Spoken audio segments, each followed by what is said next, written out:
اور تعویل کا فرق، یہ دو الفاظ ہیں۔ وَمَا يَعْلَمُ تَعْوِيلَهُ إِلَّا اللَّهُ، اس کی تعویل کو نہیں جانتا مگر اللہ، کوئی نہیں جانتا۔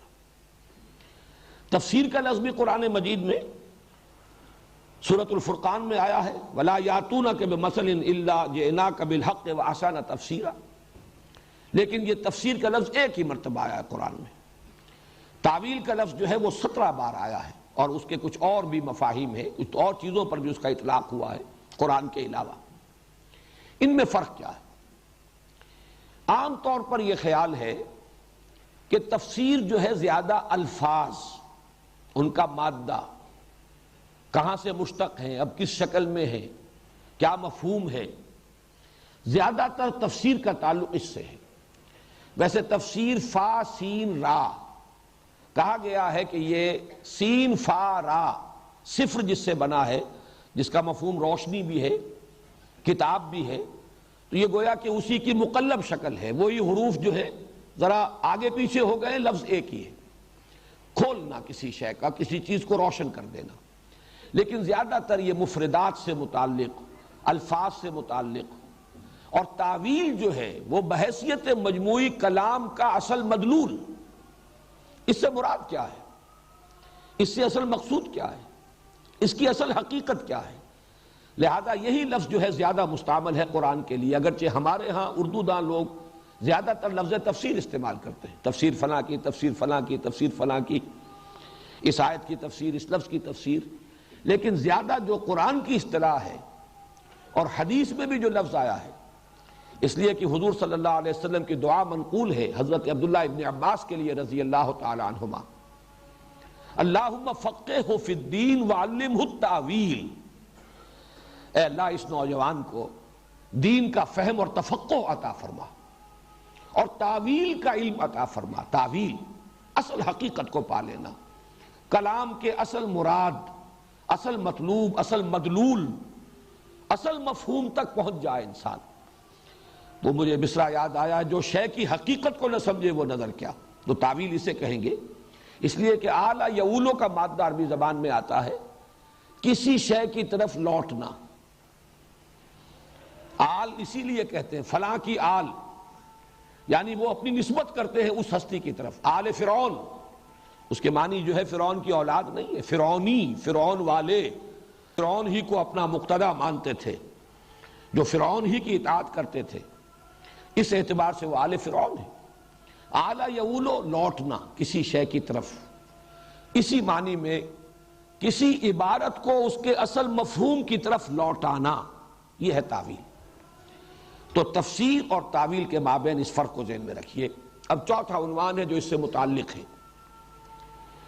تعویل عام اور تعویل خاص۔ قرآن حکیم میں کوئی آیت ہے یا چند آیات کا مجموعہ ہے یا کوئی خاص مضمون ہے جو چند آیات میں مکمل ہو رہا ہے، اس پر غور کرنے میں دو مرحلے ہمیشہ پیش نظر رہنے چاہیے۔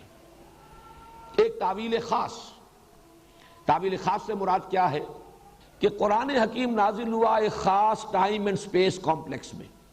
ایک خاص بیک گراؤنڈ ہے اس کا، زمانہ 610 عیسوی سے لے کر 632 عیسوی تک، علاقہ حجاز کا علاقہ، زیادہ سے زیادہ چند آیات کہی جا سکتی ہیں، سفر تبوک میں آتے اور جاتے جو نازل ہوئی ہوں گی انہیں کہہ سکتے ہیں کہ خارج از حجاز، ورنہ یہ کہ حضور صلی اللہ علیہ وسلم کی حیات طیبہ میں آپ کے جو اسفار ہیں وہ یہی ہے کہ قرآن کا اکثر و بیشتر حصہ تو مکی ہے، ہجرت سے قبل جو نازل ہوا مکے میں اور اس کے گرد و نواح میں نازل ہوا، باقی پھر مدینہ منورہ میں یا کبھی آپ خیبر کی طرف جا رہے ہیں، جاتے آتے جو آیات نازل ہو گئی۔ تو بہرحال ایک خاص ٹائم اینڈ سپیس ہے کمپلیکس، اس میں قرآن نازل ہوا، اور ظاہر بات ہے کہ اس علاقے میں جو لوگ آباد تھے ان کے عقائد کیا تھے، ان کے نظریات کیا تھے، ان کی معاشرت کیا تھی، ان کی ذہنی سطح کیا تھی، یہ اگر ملحوظ نہ رکھی جاتی یہ تمام چیزیں تو ان تک ابلاغ ہو ہی نہیں سکتا تھا۔ اگر انہیں فلسفہ پڑھانا شروع کر دیا جاتا، جبکہ وہ غیر فلسفی قوم تھے، وہ تو امی تھے، پڑھے لکھے لوگ بھی نہیں تھے، اگر انہیں سائنس پڑھانی شروع کر دی جاتی تو ظاہر بات ہے وہ باتیں ان کے سروں کے اوپر سے گزر جاتی۔ وہ تو ان کے وجود میں پیوست ہو گئی آیات قرآن کی، وہ اس لیے کہ کوئی بیریئر نہیں تھا، ڈائریکٹ کمیونیکیشن، از دل خیزت بر دل ریزت۔ اس اعتبار سے پورے قرآن کا ایک شان نزول کہیے، ویسے شان نزول کا لفظ آتا ہے کسی خاص آیت کا کہ یہ اس واقعے پر نازل ہوئی، اس شخص سے متعلق نازل ہوئی، لیکن یہ کہ میں اس وقت عرض کر رہا ہوں کہ وہ جو میں نے آپ کے سامنے ایک نقشہ رکھا 610 عیسوی سے 632 عیسوی تک اور حجاز کا علاقہ، یہ گویا کہ یہ ٹائم اینڈ سپیس ایک مجموعی شان نزول ہے قرآن حکیم کی، اس میں نازل ہوا، وہاں کے حالات، اس عرصے کے واقعات، اس میں تدریجاً جو تبدیلی ہوئی حالات میں، پھر کون لوگ اس کے مخاطب تھے، وہ مکے والوں کے کیا عقائد تھے، کیا ان کی رسمیں تھیں، کیا ریتیں تھیں، کیا نظریات تھے، کیا مسلمات تھے ان کے نزدیک، کیا ان کی دلچسپیاں تھیں، یہ گویا کہ مجموعی طور پر قرآن کو جب آپ اس کانٹیکسٹ میں رکھیں گے، اس کانٹیکسٹ میں رکھ کر جب اس پر غور کریں گے تو یہ تعویل خاص ہوئی۔ اسی کو جب آپ مزید تفصیل میں جائیں گے، یہ واقعہ اس وقت نازل ہوا، یہ آیت اس وقت نازل ہوئی، فلاں واقعے پر نازل ہوئی، وہ واقعہ اس کے پس منظر میں ہے، یہ شان نزول ہے، اس کے اعتبار سے بھی تعویل خاص، یعنی قرآن مجید کی کسی آیت یا چند آیات پر غور کرتے ہوئے اولاً اس کو اس کانٹیکسٹ میں رکھ کر غور کرنا۔ اس کی میں تعبیر ایک اور انداز میں کر رہا ہوں کہ یہ جاننے کی کوشش کرنا کہ جب یہ آیات نازل ہوئیں اس وقت لوگوں نے ان کا مفہوم کیا سمجھا، یہ تعویل خاص ہوگی۔ ایک خاص ان کا محدود ہے ذہن کا پیمانہ، اور اسی میں وہ قرآن مجید جو ہے وہ نازل ہو رہا ہے، اتر رہا ہے، انہوں نے کیا سمجھا۔ البتہ قرآن چونکہ نازل ہوا ہے نوع انسانی کی ابدی ہدایت کے لیے، یہ خاص اس علاقے کے لوگوں کے لیے تو نازل نہیں ہوا، یہ خاص اس زمانے کے لوگوں کے لیے تو نازل نہیں ہوا، لہذا اس میں جو ہدایت ہے وہ ابدی ہے۔ اس اعتبار سے تعویل عام کرنی ہوگی۔ تعویل عام کے اعتبار سے اب الفاظ پر غور کیجئے، الفاظ کیا استعمال کیے گئے، ان الفاظ کا در و بست کیا ہے، یہ الفاظ جڑ کر جب ترکیبوں کی شکل اختیار کرتے ہیں کیا ترکیبیں بنی ہیں، پھر ان آیات کا باہمی ربط کیا ہے، سیاق و سباق کیا ہے۔ کوئی آیات نازل ہوئی ہے خاص کانٹیکسٹ میں، وہ تو اس کا واقعاتی پس منظر ہے، وہ واقعاتی پس منظر جو ہے وہ تعویل خاص کا جز بنے گا، لیکن یہ جو ترتیب ہے قرآن کی اس میں یہ آیات کس سلسلے میں وارد ہوئی ہے، کس صورت میں آئی، اس کا عمود کیا ہے، اس صورت کا جوڑا کون سا ہے،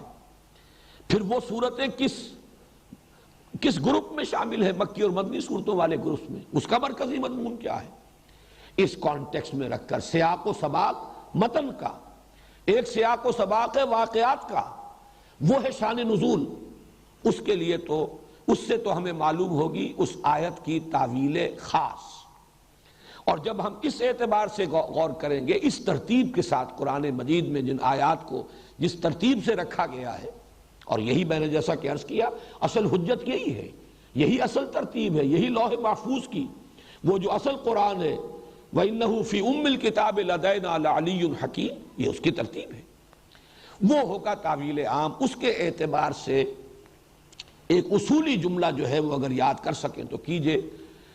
الاعتبار لعموم اللفظ لا لخصوص السبب۔ اصل اعتبار ہوگا الفاظ کے عموم کا، الفاظ جو استعمال ہوئے ان کے معنی کیا ہے، ان کا مفہوم کیا ہے، اس کا مدلول کیا ہے، کلام عرب سے نظائر لائے جائیں، عرب اس لفظ کو استعمال کرتے تھے تو کس معنی میں استعمال کرتے تھے، اس لفظ کے عموم کو، الاعتبار لعموم اللفظ لا لخصوص السبب، جو سبب نزول ہے، جو شان نزول ہے، اصل اعتبار اس کا نہیں ہوگا، لیکن اس کے یہ معنی بھی نہیں ہے کہ آپ اس کو نظر انداز کر دیں۔ اس میں جو متوازن بات ہوگی وہ یہی ہے کہ پہلا غور کیجئے، پہلا اس پر تدبر کیجئے اس حوالے سے کہ تعویل خاص کیا ہے، کب نازل ہوئی، کس کانٹیکسٹ میں نازل ہوئی، کیا پس منظر ہے واقعاتی جس میں یہ آیات نازل ہوئی، اور اس وقت لوگوں نے جب یہ نازل ہوئی کیا سمجھا۔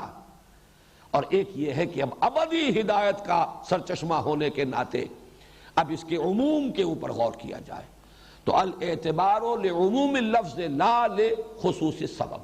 یہ اصول ہے گویا کہ، اور اس میں تعویل خاص اور تعویل عام کے اس فرق کو ذہن میں رکھیے۔